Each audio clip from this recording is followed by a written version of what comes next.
안녕하세요. 둥지TV 신법사입니다. 2023년 가장 큰 화두 중 하나는 개정될 익스프레스 엔트리가 아닐까 싶습니다. 바뀌는 것은 기정사실이고 그렇다면 어떻게 바뀔까? 이 점을 정말 많이들 궁금해 하시는데요. 이번 영상을 통해 준비해 보았습니다. 2023년 익스프레스 엔트리 과연 어떻게 바뀔까? 지금부터 저와 함께 살펴보시죠.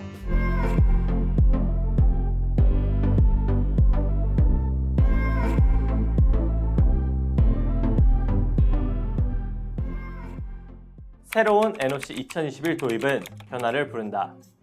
2022년 11월 16일부터 새롭게 발효된 NOC 2021, 이로 인해 정말 많은 변화가 있었습니다.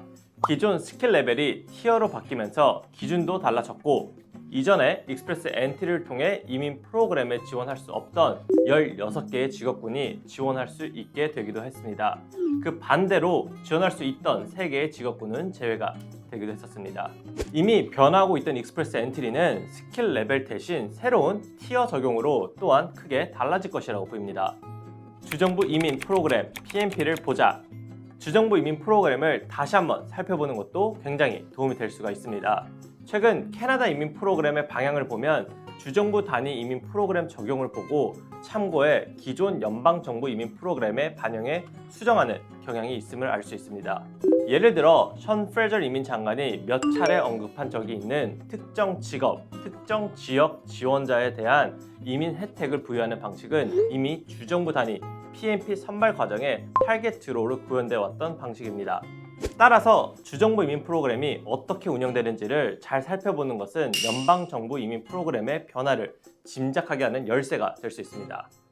NOC와 PMP 변화를 연계해보면, 특히 이번에 개정된 NOC 시스템을 적용하기 위해 PMP 선발이 잠시 중단되었다, 새로운 모습으로 다시 재개된 것을 보면 어떤 조건을 가진 이들이 영주권을 갖기를 캐나다가 원하는지를 이해할 수가 있습니다.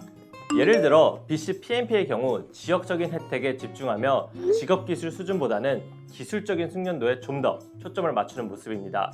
거기에 캐나다에서 생활하는 데 필수적인 언어 능력을 갖추는 것을 더 높게 평가한다고 보입니다. 주정부에서는 실제 이민자들이 와서 정착해 겪는 문제를 직접 겪는 입장이기 때문에 어떤 이민자 집단이 캐나다 사회에 잘 적응하고 녹아드는가에 대한 이해도가 높은 편입니다. 따라서 현재 주정부 이민 프로그램의 변화 중 언어 능력, 업무 경험치, 지방 거주 등의 요소에 대한 가점을 살펴보면 앞으로 익스프레스 엔트리도 같은 맥락으로 변할 수 있다고 생각합니다. 결국 익스프레스 엔트리가 원하는 바는, 종합적으로 살펴보면 익스프레스 엔트리도 아마도 지역 선발처럼 특정 조건에 따라 구별해서 선발할 수 있을 것이라 예상을 합니다. 이민국에서 나오는 정보를 종합해보면 도시 썰림 현상이나 지방 소도시나 농촌 지역의 인구 부족 현상, 노동력 부족이 심화, 이민자 적응 등의 문제를 해결하는 방법을 모색하고 있다고 보이는데요. 이미 PMP에서 점수제도는 그대로 운영하되 조건에 따라 별도로 선발하는 방식이 효과적으로 정착하고 있는 중이므로 운영 방식에 약간의 변형을 가할 확률이 높습니다. 지역별, 직업군별로 타겟해서 선발하는 제도를 택할 가능성도 있습니다.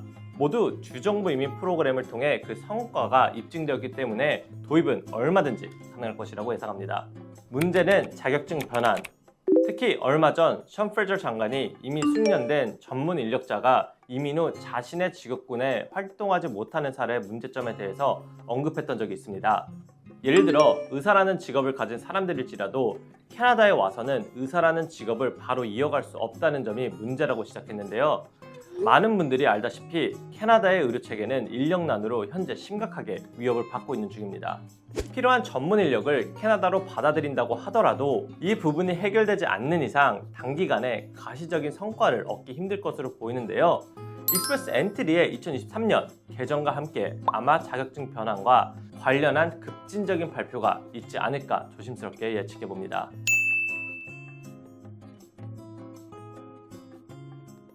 익스프레스 엔트리가 과연 어떤 형태로 바뀌어 나타날지 아직은 예측하는 단계에 불과한데요. 하지만 궁극적으로 현재 캐나다에 산적해 있는 여러 문제들을 해결하는 데 더 효과적인 모습으로 탈바꿈하지 않을까 싶습니다. 아마 전문 그리고 숙련 인력의 더 많은 유입과 인구가 더 많이 필요한 지방과 외곽 지역을 우대로 하는 정책, 언어 능력에 대한 중시, 이 모든 내용이 종합적으로 반영되어 이민자 선발을 이어가지 않을까 예상합니다. 그리고 어떤 형태로 변화를 하든 방금 열거한 능력은 이민 선발에 우위를 차지할 수 있는 요소들이기 때문에 이민을 생각하신다면 관련 준비를 해두시는 것을 추천하는 바입니다. 어떻게 시작할지 감이 잘 안 오신다면 저희 둥지와 함께 시작해 보시길 바랍니다. 시작부터 끝까지 여러분들이 캐나다에 둥지를 틀 수 있도록 책임지고 돕도록 하겠습니다. 오늘 내용 도움이 되셨다면 구독, 좋아요, 알람 설정 부탁드립니다. 지금까지 캐나다 이민은 둥지 이민, 둥지TV 신법사였습니다. 감사합니다.